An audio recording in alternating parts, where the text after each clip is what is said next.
This chapter is interesting because it went specifically after how students would behave if they are living in a green building, let's say a dorm. We call it dorm in the US and hostel in India.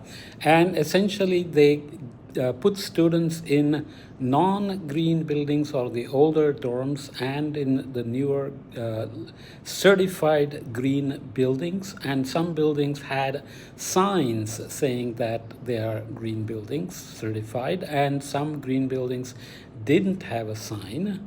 And they wanted to see how students living in green buildings with and without explicit signs saying it's green versus those that live in non-green dorms, to see how their behavior, perception, and their take on their role in being environmentally friendly is related to the dorm they're living in. Essentially, it turned out that kids who are living in non-green buildings were either pro-environmental or not. It had nothing to do with their building being green.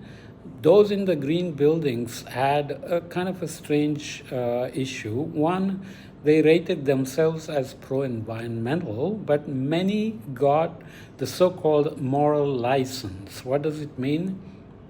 It's a common thing for humans.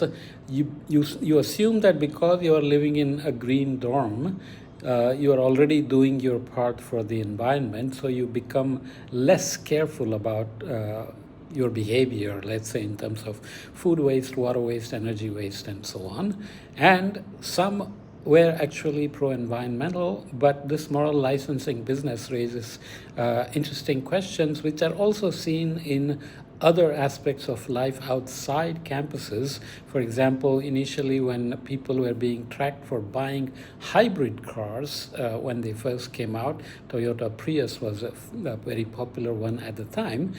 They found that people who bought the hybrid car were happy to save money on gas, but they were driving a bit more than they otherwise would do because they got this moral license, where moral license basically means you convince yourself that you are being good and you're doing a good thing, like pro-environmental behavior, and then you become actually careless about many other things, that you take license in doing environmentally unfriendly things, knowing that you are doing that, but you are saying, well, I'm doing something else there, so I'm going to compensate it here. So this one action bias can be tricky, and moral license is a serious issue for humans.